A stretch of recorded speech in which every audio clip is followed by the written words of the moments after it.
Hello and welcome to Moderate Fantasy Violence, a podcast about pop culture and the world around it. I'm Alistair. And I'm Nick. In today's episode, we will be discussing Free Guy, a new video game-inspired action comedy starring Ryan Reynolds and Jodie Comer, and What If, Marvel's new animated series on Disney+, which mashes together characters you know well into brand new situations and plots. But before all of that, Nick, do you have anything to recommend to our listeners? Yeah, I read the first volume of Chew, a new series from Image, written by John Layman and drawn by Dan Boltwood. Not, of course, to be confused with the classic Image comic Chew, written by John Layman and drawn by Rob Guillory. Crucially, the previous series, Chew, was spelt with an EW, whereas this is spelt with a U, because this is a sort of prequel to Chew, featuring lead character Tony Chew from the original Chew. I'm going to say the word Chew so many times in this segment, it's going to lose all meaning. I might as well just record it myself chewing for all the value it'll have. The lead character, Tony Chew's rebellious sister, is the lead character in this, and she's a sort of petty criminal who's in with some dubious elements via her boyfriend and gets involved with a lot of heisty stuff. And she also has a food-based power. We did cover Chew a while ago in the recommendations section. It's a very entertaining comic. If you enjoy sort of slightly knowingly gross black comedy stuff, then Chew, the original Chew, spelt with an EW,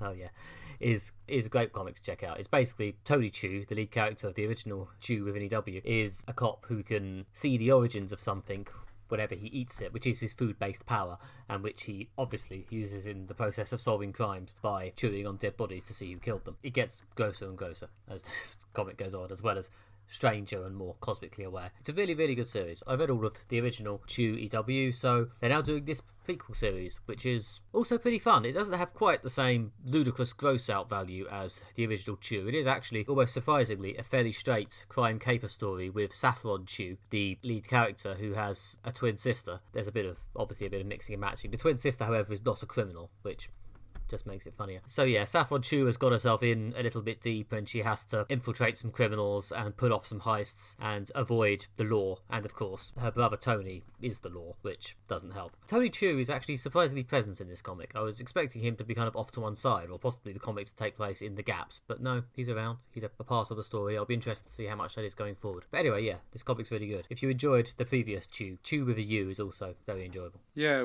I enjoyed reading it when we did it in the podcast recommendations section. It was very, very visceral. There was something about the art that really brought to life the kind of disgusting premise of a man eating bits of corpses and various other disgusting food-based things that happened. So I think, I do remember that the art being beautiful in a sort of grotesque way. But this is a different artist this time? This is, Dan Boltwood is the artist of the new iteration of Chew, and doesn't have to draw quite as much incredibly gross stuff, but he does have a sort of shared quality with Rob Guillory, but he's incredibly good at like cartooning and extreme exaggerated expressions. He's got a very good eye for the ludicrous reaction shots and the sort of big clear action scenes, which obviously helps a lot when you're doing this sort of crime story. So yeah, it's another story in the same universe, and there's lots of fun sort of food-based powers, which is again very much the appeal of this whole universe, but from a different angle. And yeah, I think Saffron Chew's power is that she's a Pars, which means she can, if she shares a meal with anyone, she can read their mind, which is entertainingly weird. I mean, again, one of the other appeals of Chew, apart from the grisly stuff and the black comedy, is the endless array of different ways of using sort of food or the concept of eating for the purpose of science fiction and fantasy. Across the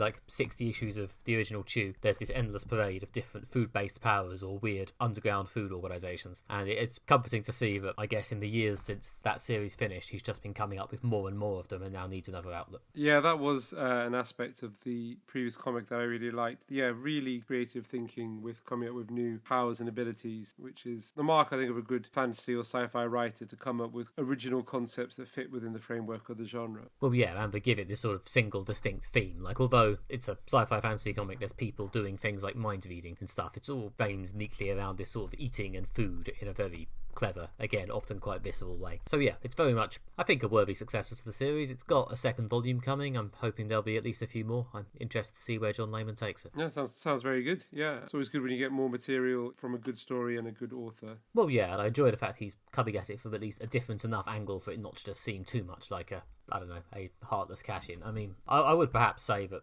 read Chew before you read Chew. I'm going to assume you can understand, but I mean read them in the order they came out, because I think, I don't know, I think there are a few sort of knowing winks to the camera in the new series that, although I don't think they would stop you understanding it, I think it would be a shame not to get them. So, in my personal opinion, if you have the option, read the first one first. But they are all good comics. Anyway, that's what I've been chewing on. Alistair, what have you been eating? Well, I've also been revisiting something we discussed previously on the podcast, which is I've watched part 2 of Lupin on Netflix. Oh, yeah.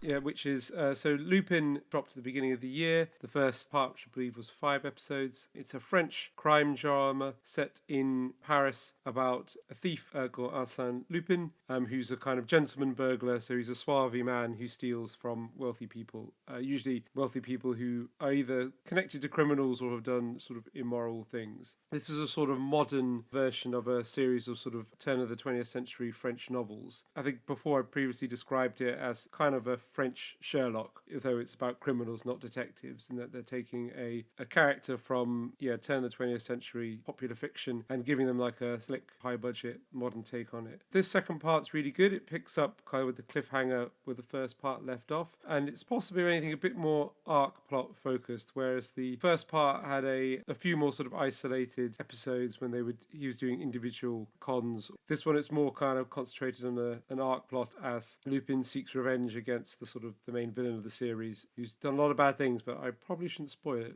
because it's worth going in with as little spoiled as possible. But yeah, it kind of all builds to a very tense sort of season finale that's got some good twists and turns and things you don't see coming, and it all sort of sets itself up for a part 3. So I do hope they keep making this show because I've enjoyed part 1 and part 2 so far. Yeah, no, I've seen a lot of acclaim for this show to the extent that, in all honesty, I should probably watch it. It does look like a lot of fun. I think it's got that sense of doing a literary classic in a sort of modern setting. There's that, and I think it's got a similar, very sort of slick production value. Kind of, it's a lot of class and suave to it, I suppose. I mean, that's to be expected for Lupin because he's a gentleman burglar. He's supposed to be a sort of suave, charming individual as well, the sort of person who charms you into letting your guard down, and then you discover that he's made off with your diamond necklace or expensive watch or something like that. It's one of those shows when there's always like a con within a con. You think something's going on, but then at the end of the episode, he shows you actually he was doing this, and these little things that you maybe didn't spot or little sides at the time were actually him setting up something else, and then it's kind of all revealed at the end. Maybe possibly being a bit cryptic, but it's better if you don't know the twists before they come. I enjoy a good heist show. I've seen a few episodes of Hustle. I could probably think of a better example if I actually spent 5 minutes thinking about it. I mean, to be fair, I guess Sherlock ultimately has a similar vibe with its sort of here's how it was done thing, but I'm probably stretching a bit there. So it's getting more into arc plot territory now, so it's probably not going to hopefully go off the rails like Sherlock did when it started doing that. Hopefully it doesn't get too lost in kind of, I don't know, the mythology of the character as Sherlock did. I mean, I guess there's nothing wrong with digging into the history of your character or their backstory or their psychology, so long as it produces good storytelling. I think with Sherlock, they just kind of abandoned the idea of having like a coherent story. They also kind of really abandoned the idea of solving cases at one point, which is kind of what you wanted from Sherlock. But I mean, this one, there is definitely a sort of an exploration of the character. I think each episode includes like several flashbacks to his childhood. It fills in the key events that shaped Lupin's personality. They do kind of dig into it more, and there's a lot of elements they set in motion pretty much around the first episode that are kind of paid off with the end of the second part. Yeah, sounds good. Are they doing more? I mean, it seems to have made a bit of a cultural impact, so I assume that people would want more. Yeah, I think it says at the end that like Lupin will return in part 3. I guess I don't know if the pandemic has sort of thrown a spanner into their filming schedule, but it seems to have been very successful. Especially, I guess, like Netflix means that it can reach an international audience that maybe, I guess, like things made on French TV wouldn't reach.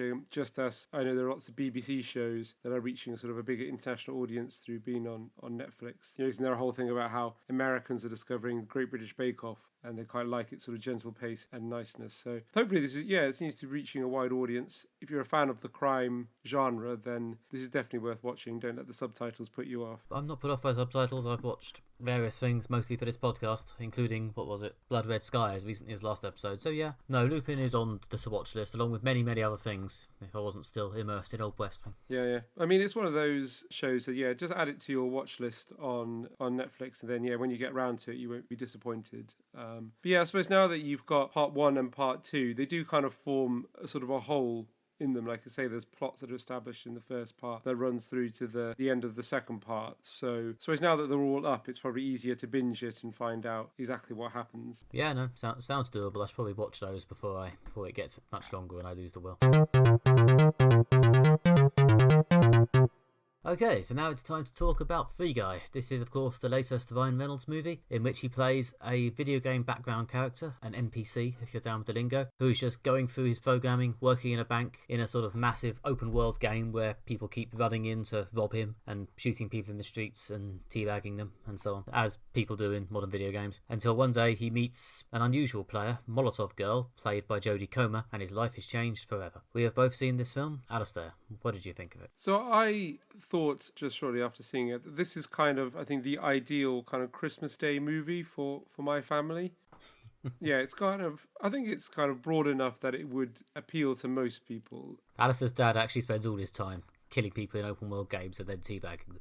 Yeah. It's a problem. It's a problem in the family, and we don't talk about it. No. But yeah, I think, yeah, like I say, that it's sort of broad and familiar enough that you don't have to be, I think, down with the kind of the video game, I don't know, necessary lingo to really like kind of find this film funny and enjoyable, as long as you're aware of the kind of the vague concept of video games. I mean, unfortunately, it's been a few years, probably longer than a few years, since I played games regularly and kind of kept up with the medium. But I've, still kind of love the humor, love the, references, some overt, some more subtle to video games, from like Half-Life to sort of Saints Row. And I really enjoyed the humor. I mean, it's very funny. It's got good action scenes. It's kind of got silly action scenes that kind of work with the humor. There's a sort of engaging plot. I guess the whole thing's kind of, I would say, got a kind of similar vibe to the Lego movie. It's sort of fun. There's quite a lot of peril, but it's all sort of in good humor. There's a sort of similar, very upbeat, likable protagonist. Kind of, it's fast-paced and silly. Yeah, I think there's a lot to love in this film, and it's got broad appeal.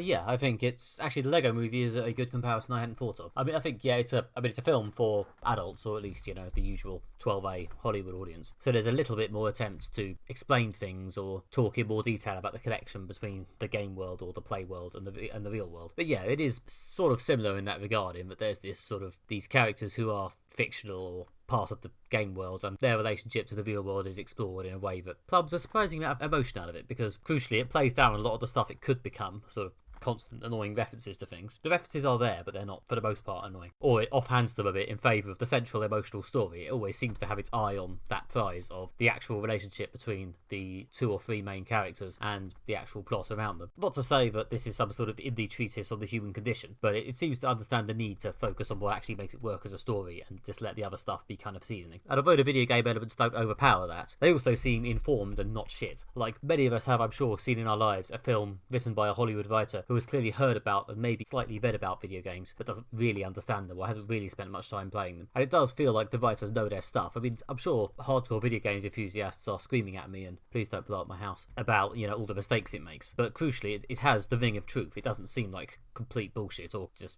completely made up. I mean, it's not a huge surprise, I suppose. I mean, nowadays it's completely plausible there will be people who are reasonably experienced gamers and are also old or established enough to be writing mainstream action movies, as people like to point out online. The millennials are now 40. But, a lot of previous attempts at this have been quite embarrassing, and this film is not embarrassing in its portrayal of video games, I don't think. No, I think they've really captured the feel of video games. If they're not aping one specific game in particular, there's the, I don't know, like anarchic hyper reality of a lot of video games, especially like open world games, where I guess there's this element of the video game is a sandbox that you can kind of do anything you want in, I mean, in this world, they provided characters with like missions and stuff they can go on. I guess it's inspired by like GTA, and that you can go to locations, pick up missions, do things. It's also got, I guess, that kind of GTA element of a lot of the characters you play are villains, and you kind of commit bank robberies and shoot at non-player characters and blow things up. And there's an element to the game of this kind of mayhem and carnage, which I guess kind of crosses over almost in this kind of sociopathic feel of, in this world nothing matters, there's no consequences, so that inevitably tends to people behaving like incredibly terribly. And I guess the film satirizes that, as if like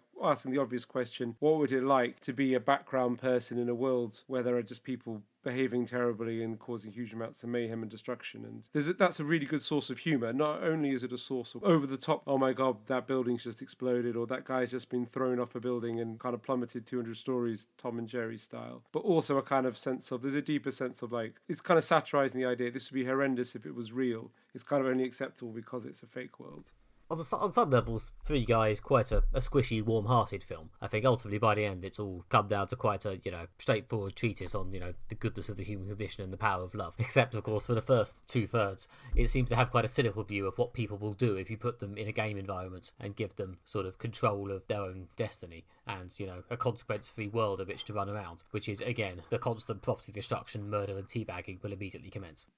Yeah, it does somehow balance both of these two viewpoints or attitudes with an impressive level of sort of agility and lightness. It's a good film. There have been a lot of films based in sort of virtual worlds. I mean, Lego Movie is a good recent example, and yes, I think it's definitely a good example of one of those films, and the recent video game references somewhere between GTA and Fortnite I think come off pretty well. I think I got a real sort of Saints Row vibe from it, especially I think with some of the characters have like very bright colours and kind of this very sort of like lurid design. It's kind of weird that it's a sort of GTA type open world thing, but there's like various like bits of sci-fi technology thrown in as well, like some characters have like laser guns and things like that. There's also some, as well as the overall feel, I did like some of the little video game nods they put in there. There's a bit when they travel through portals, and like the portals are the colours of the portals from the game Portal. Again, we're repeating a word until it loses all meaning. There's a bit, I believe, where a character uses the gravity gun from Half-Life 2. There's probably a lot more smaller references that I didn't pick up on. They were there, and they were kind of, again, it's like a lot of the jokes in, say, a Pixar film. They're kind of there for you to spot, but they don't really like intrude on the story, and they're kind of very much sort of in the background relative to the story, which is the character arc of Guy, the Ryan Reynolds character, who becomes self-aware and changes the world, and then a sort of broader plot line involving the Jodie Cromer character and possibly the theft of her intellectual property to build the game. There's kind of layers it's working on here. There's the game, there's the people who move between the game and reality, or our world, or some other reality, however you want to put it. And then there's also a plot involving people there who don't interact with the game at all, including like, or don't go into the game, like Taika Waititi playing this horrendous, video game company boss, sort of mogul guy who is childish, awful, a bit of a bully, quite unpleasant, but also very funny in the way that Taika Waititi plays the character. Another kind of get your best actor to play a villain because they'll have a great time camping it up as a really over-the-top villain. I'm not entirely sure Taika Waititi is the best actor in this. I mean, he's clearly having a lot of fun, but it's a massive caricature. And yeah, on the actual acting side, we have Ryan Reynolds, who is here and delivers many of his sort of trademark lines in his trademark style, but has kind of toned it down a bit from what I guess you'd call the full Deadpool performance. Like, the character of Guy is a likeable one. He keeps it fairly low-key when he has to. He keeps it fairly calm. He has his sort of spiky, wisecracky moments because, I don't know, you hired Ryan Reynolds. But he's not, on all the time. A lot of the time he plays it fairly lightly. And it's a character who is upbeat and optimistic without the film feeling like it's taking the piss out of him, which I think lands pretty well. I think it's a good Ryan Reynolds performance without going full hard into the sort of Ryan Reynolds persona. Yeah, I mean, it's less lewd than Deadpool, and it's also kind of not got that same degree of postmodern self-awareness. It goes back to what I was saying that I think this is quite a broad film aimed at like a sort of a broad audience. Obviously Deadpool is aimed at a broad audience, but I guess it's more, the humour is more provocative, which is not to everyone's taste. This is definitely trying to please everyone with a character who is just thoroughly likeable, funny, and he's got a few nice wise cracks, but he's very much a character that anyone can relate to. I mean, I guess it's deliberate. He's called Guy. He's deliberately supposed to be like an every person. Yeah, he comes across as sort of, a likeable every person who, although the idea is I think he becomes a bit more free and a bit less constrained as the film goes on. And Ryan Reynolds does play this by sort of loosening up a bit and throwing himself around a bit more and talking a lot more. He doesn't ever go completely over the top. Yeah. And Jodie Comer is here too, playing a character who, despite being in kind of a love triangle in this film, does feel like she has needs and wants beyond that and brings a lot of her trademark charisma to it. I think it's kind of a fun meta touch that she she also has an alter ego in the game. Like, obviously, yeah, she's a real person playing the game, and her alter ego is kind of a badass villanelle-esque figure, as well as playing her real-world self. So I don't know whether that should be praised as a better touch or just, an obvious example of why she got cast, because, she's well known for playing that kind of character, and that's the vibe they wanted, I guess, for Molotov Girl, her in-game persona. I guess, yeah, I think there's definitely an element that they were riffing off. I also like the fact that she speaks with her natural British accent playing in the game, because the character's supposed to be British, but the character outside the game is, American, so she has American accent there. I mean, her accent work, as commented before when we discussed Killing Eve, is excellent. She certainly got a good feel for naturalistic accents. At least that's how it seems to me. I guess I should ask someone who's Russian.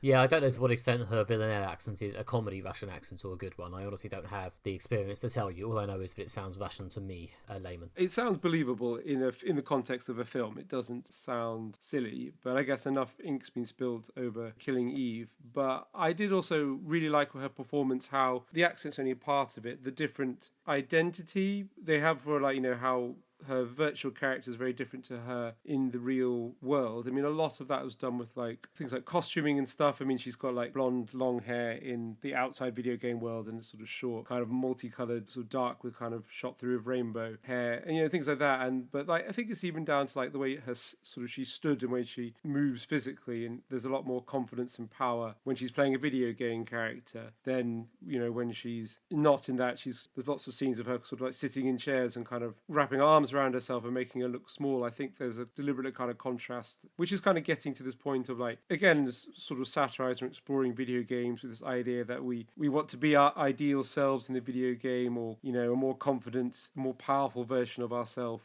in a video game without our insecurities and fears, all those stripped away. And there is considering they don't do anything clever put a filter on it when it's in the video game or our world. It's just the presence of the characters is what lets if Guy's on screen, it's probably the video game. If he's not, then it's probably not the video game. It's very much all comes down to the performances, especially of Jodie Comer being the character who's in both the video game and not the video game. And I think she does a good well of kind of giving the characters distinct identities. Yeah, and as she's, I don't know, probably the main character who actually knows what's going on the whole time. Yeah, there are large chunks of the film in which she's basically the protagonist. But I guess there are a few different roles in this film which roll through from time to time. Like the other main character is played by Joe Keery, better known, I think, as Steve the reformed bully from Stranger Things. And yeah, he's really good as well, anchoring those scenes in a sort of... He has what I guess you call a very small redemption arc, and I think he plays it pretty well. But yeah, he's mainly there to sort of shore up the real-world Jodie Comer side of the storyline, and Jodie Comer is holding most of that together. Yeah, absolutely. I think she's the core of the plot. I mean, I guess Guy is the main character, but it's sort of, I don't know, almost kind of like a Big Trouble in Little China kind of situation where the main character is someone who's sort of peripheral to the core of the action, but still the focus of the film. He's sort of the main character in someone else's story, I guess is the way to put it, in that he's kind of incidental to the plot. I mean, there are some twists and turns along the way when you find out more about Guy, and it's not just a coincidence why he's the one who's sort of woken up and realised he's in a video game, and why he yearns for a more of a life than just, the role of being an NPC in a video game does. And that kind of feeds back into the plot. I mean, it's quite efficient in that regard. The film links everything back quite nicely. Even little things like bits when people ordering coffee become a clue to the bigger story of how the world of the video game came about, and this, the video game company run by Taika Waititi that we discussed. So it's very efficient writing, and that every little thing kind of links up in some way. Yeah, and I think it does, as you say, a good job of keeping Guy at the centre of it, even when the film itself, kind of inevitably, a lot of the drama doesn't entirely pivot to the outside world, but a lot of it has to move that way. But Guy himself is still pretty central most of the way through. Yeah, it's quite carefully and cleverly done in that regard. I mean, I've praised this film a lot. It does what it does incredibly well. It never quite goes full weird or into really deep, dark, existential territory, which a few times I maybe thought it might, but I think it mostly sticks to what you kind of expect from a sort of virtual world action movie. But it does still do that really, really well. Yeah, I think that's part of it, again, with it trying to aim at quite a broad audience and be quite pleasing, in that they kind of shy away from doing anything too weird or too dark. And it's not often that, I like things aimed at broad audiences. I think... He says, having praised many Marvel films. I guess, yeah, I mean, I suppose... I guess it kind of depends on what you want. And I think if you're going to criticize this film for not being like a deep exploration of kind of what it would mean to be like, an artificial intelligence, or what it would mean to be to if you lived in like a fake world. I mean, this isn't aimed at deep philosophy. This film is aimed at being a broad piece of action comedy, which it achieves its stated goals in that regard. And there are some deeper themes it touches on. Again, like you give people the canvas of an open world and they decide to basically like scroll excrement and violence across it. And like, what would that be like for the people who live there? And there's a message about aspiring to live a better life and a less violent and free life, things like that. So there are like deeper themes there it's exploring, but it is primarily a piece of broad entertainment, and it succeeds on those terms. Yeah, I think it does. It succeeds in the way you'd hope it would, as a bit of broad entertainment, and I was also impressed how much I cared about the characters by the end. I thought it did a good job of, as I've said, I think way back when we started this, of landing the emotional stuff. Yeah, absolutely. You get invested in the characters, and the plot is tense, and there's not any like kind of staggering twists, but it's a plot to get invested in, and it produces enough tension to keep the film entertaining. So yeah, if you're looking for a laugh, or indeed, as Alistair said, if you're listening to this in 4 months' time, if the film is on streaming and you're desperate for something pretty fun to stick on Christmas Day, yeah, as long as you think the video game stuff won't be completely alienating to your family, you could do a lot worse.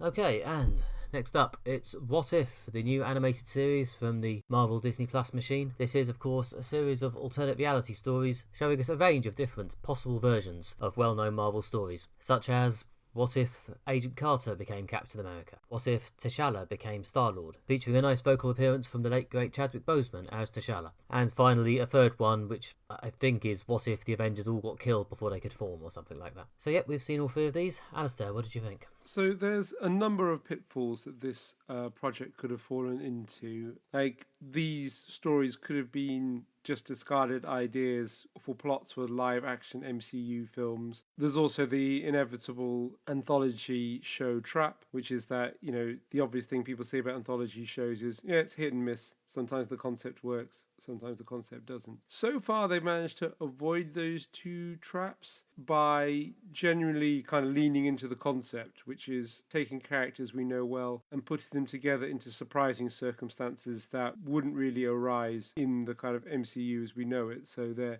stories are fresh and interesting, despite the fact they're using kind of established characters. So the kind of novelty of it is carrying me through so far. Yeah, I think broadly I'm more or less there. I'm interested to see how I go with it as it goes along. I think generally there's sort of 2, maybe 2.5 or 3 different ways you can go with a What If episode, which is sort of the weird one, the sort of slightly silly what if things just went in a way that's completely strange and it was quite funny one. There's the one where it's semi-serious, sort of what if it just went differently, which means you just get a different Marvel story. And then there's the third one, which is kind of a subset of that, which is what if it just all went to hell and it was a complete dystopian nightmare, often ending in many characters and or everyone dying. And those are generally the 3 directions these go in, and in these first 3 episodes we sort of see all of those. I don't think the third one is quite as depressing as we could get in the future, but it certainly goes reasonably hard in that way by killing multiple Avengers. And yeah, it's a pretty good example of the form. As I say, I feel it's a bit of a limited premise, and I will be interested to see whether I'm sick of it by the end. But so far it's quite good fun. So far, especially number 2, the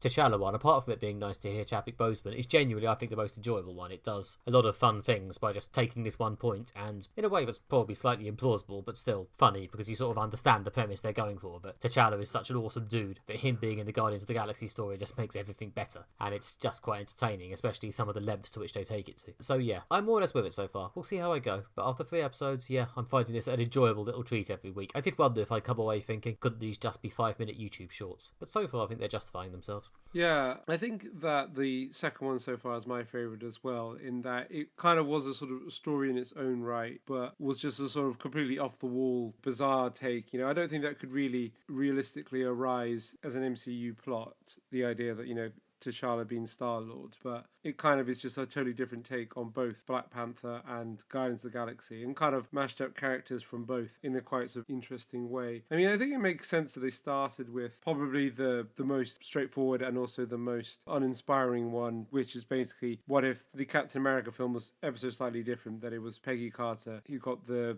the super serum rather than Steve Rogers. I mean, it's other than that, you kind of get a very similar film. But I guess they wanted to gently ease people into the concept of basically being like, imagine what would happen if one small decision changed things. Yeah, the first one's weird, because on the one hand, I quite enjoyed the style of it in the animation and some of the little character beats. And, you know, a couple of the big decisions were fun, like Steve Rogers becoming a sort of prototype Iron Man. But yeah, the decision to just retell the entire of the first Avenger in brief with various what if this was slightly different moments. I don't know. I did mostly come away thinking, okay, that was fun enough to watch, I guess, but I'm going to quickly get a bit weary if the entire series is like this. But thankfully, they correctly chose one that was a lot more of a left turn in the second one.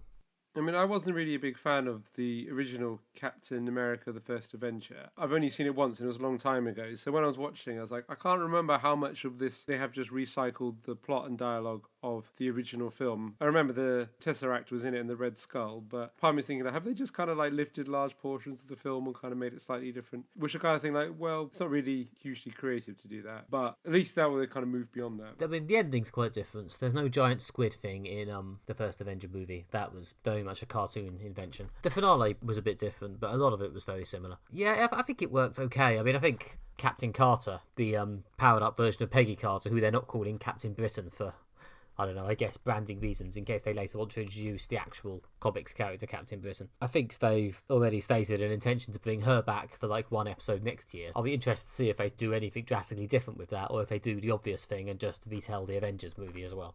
What did you think of the third one? I enjoyed it, but I was also a bit, I don't know, I enjoyed it fine, but it kind of felt like a weird, short version of a longer story maybe, or something that didn't really ever take off for me. I mean, these aren't particularly long, especially compared to films. They are small films in their own right. You might even call them short films. But they cannon through quite a lot of plot in that one. I mean, what I liked about the third one was that it was like very much leaning into the what if concept. This is not something they could do in the MCU. What if all the main people died mysteriously? Obviously, like, it's just not really feasible unless they unwound it in some really unconvincing sort of having your cake and eating it way. It is an interesting way to explore a different plot. I mean, it kind of has a mystery plot in which someone's, you know, messing around with stuff and bumping off the Avengers. I think because they can through the whole thing in like around half an hour, there isn't enough clues or sense of mystery built up for you to basically have a chance of really working out what's going on. I mean, there's an explanation presented. It's a believable explanation. It's not like there's a big plot hole, but it did feel a bit like, well, I don't know how I was supposed to get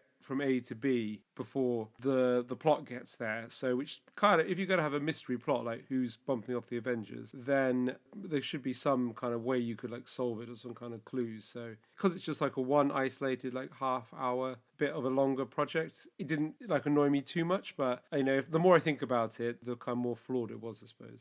I mean, it did sort of come away thinking it would be interesting to see what happens next, which I guess isn't the worst thing to come away thinking, although if they start all of these into like ongoing series, then it's just going to become a bit unwieldy. I mean, I have seen some people sort of cynically remark that a certain amount of this is which of these concepts will we continue, or which will get moved over to live action, which I could perhaps believe from Captain Carter. And maybe they are just trying to find a new excuse to bring back Hayley Atwell. But I think the other two sort of less so. They do feel kind of standalone.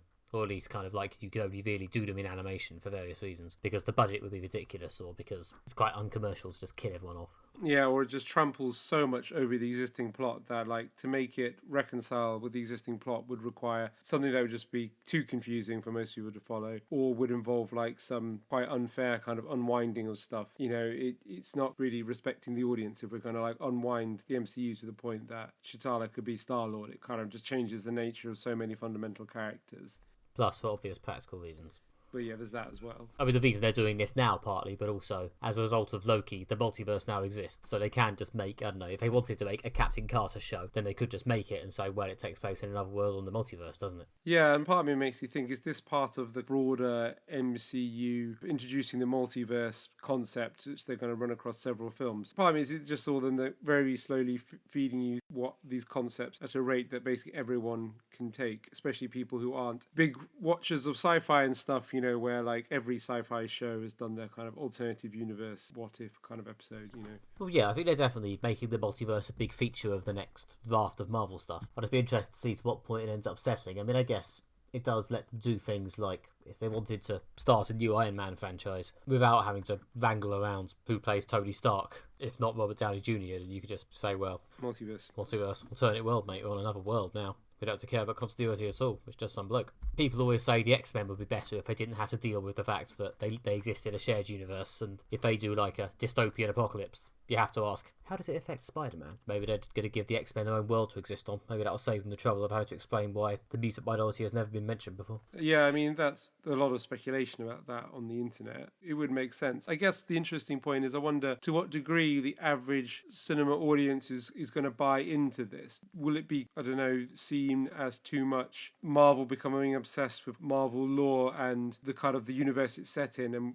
digging into that rather than the things that people really like, which is the characters themselves, and a focus too much on like alternative timelines. I mean, if it's a way to tell stories that people like, and if it's a way to kind of introduce more characters that people like and connect with, those are the things that make the films successful. So maybe this is a way just to keep it fresh, or maybe it's a way to become obsessed with something that maybe hardcore fans like, or might be something they can bring over in the comics, but that might not connect with the mainstream audience. Yeah, I don't know. I don't know if there maybe, if anything, we're going to cause themselves problems by even mentioning it. You know, it would argue that it would almost be easier to just assume, you know, it's a film. You like the films. If the film's fun, you'll probably enjoy it. Why bother spending multiple films explaining why there's a different bloke playing Iron Man, when if we just said there's a new Iron Man film, you may well just shrug and accept the bloke. Or maybe Marvel films have driven people sufficiently mad that they now actually would feel they need to know. Who can tell? Yeah, I guess we'll find out as they continue to kind of dig into this. I do think there's an element with this, although I am enjoying it so far, and especially each week it's kind of interesting to see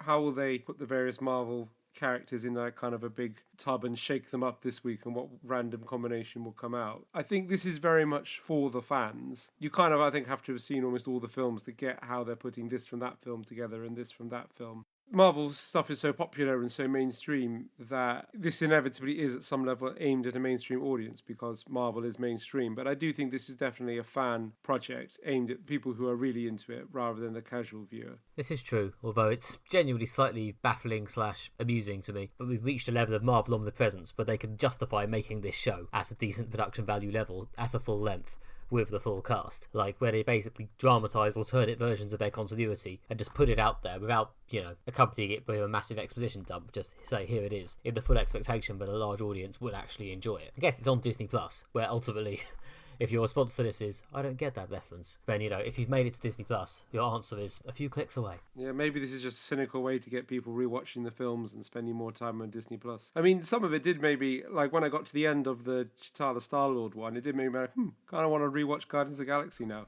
And Black Panther as well, actually. 2 in 1. Yeah, it's clever. It's clever. The Captain Carter one did give me a certain nostalgia for both the Agent Carter show, which, as many people say, was good and deserved better, and the First Avenger, which I quite enjoyed. I enjoyed it more, to be honest, the second time I watched it, when I was a bit more invested in, like, Bucky having seen Winter Soldier. I think that film does benefit from later, better films developing the characters more. Yeah, that's probably true. Yeah, I guess you touched briefly on the voice cast being exceptional, and it is impressive the amount of people they've got, you know, like Josh Brolin, Benicio del Toro, Samuel L. Jackson, so many people, yeah, Haley Atwell, Bradley Whitford. I mean, the list just goes on and on and on. I don't know if this is a feature of this was made probably during lockdown when people had more time on their hands and free schedules, or it's a testament to how secure they get these Disney contracts in. That means you have to come back and do like a 5-minute voice cameo. Well, yeah, I'm sure it helps that, yeah, a lot of this was probably done during lockdown when people had a bit of free time and were like, yeah, okay, I'll record a few lines for money. Like, some of these, like, quite famous people are genuinely coming in just to utter about 2 lines. There's a bit from Kurt Russell in the Guardians episode, and that's literally like 2 lines they got Kurt Russell in for, so... Yeah, and Toby Jones in the first one has barely more than half a dozen lines of dialogue. It lends us the air of authenticity, I suppose. It makes it feel this is genuinely part of the universe. You know, it's not just some weird adjunct. Yeah, it certainly helps. So a lot of people are speculating online at whether this is going to build to some sort of conclusion or series arc plot or sudden twist which will loop it back to the rest of the MCU. I mean, to an extent, I don't care. I'm kind of alright with just waiting and seeing where it goes. But yeah, otherwise, if it just continues as a sort of series of shorts, there's a part of it that thinks I might get a bit tired of it by the end if it doesn't find some way to build, like, momentum. But who knows? It's down to them to keep me amused, I suppose. This is definitely a fan project, but as a fan of the MCU, I'm invested in it. I guess the two traps to avoid is if it becomes hit and miss, like it becomes, several of them are like, you watch them and you're like, okay, that wasn't really very good, was it? And also if the novelty just wears off of just like, if it gets to the point like, I'm not particularly interested in seeing what if Spider-Man was Thor. I just like, it just doesn't do it for me. If the novelty just wears off after we've seen a few of these mashups, then I guess the novelty will wear off, and that will be that. But right now they managed to avoid the potholes and delivering something that is like, entertainment and worthy of your time. So it's all right so far, I guess. That's all we have time for. Thanks for listening to this episode of Moderate Fantasy Violence. If you enjoyed it, then please subscribe and review in your podcatcher of choice. It really helps the show out. If you want more from us, then you can visit our website, moderatefantasyviolence.com, where you can hear back issues of the podcast, bonus audio clips, and short written pieces by Nick and myself. And if you want to hear still more in a granular amount of detail about what we've been doing or watching, then you can follow the show on MFV Podcast on Twitter or Moderate Fantasy Violence on Facebook. Or if you care that much about me personally, you can follow me on Twitter as @NickMB, where I am mostly tweeting about my current comics Kickstarter for FairyFare. As of this recording, we have just gone past our funding target, so I guess I don't need to beg, but there are still a few days left to back us if you fancy it. It's a fun urban fantasy comic, beautifully drawn by Rosie Alexander, and I think we're going to at least try for a small stretch goal, so if you fancy coming on, then we would love to have you. Assuming we release this on the Thursday, you'll have about 2 days, two and a bit. So yeah, come on board. Yes, and I can recommend Nick's comic works. I've enjoyed many of his comics before, so yeah, do back this one. And if you want to hear more from me, you can follow me on Twitter, where I'm at AlistairJRBall, and you can get more of my writing at redtrainblog.com. You can join us here next time, where we'll be discussing more Marvel stuff with Shang-Chi and the Legend of the Ten Rings, and The Chair, a new comedy starring Sandra Oh from Netflix. Join us in a fortnight for all that. Until then, goodbye. Bye.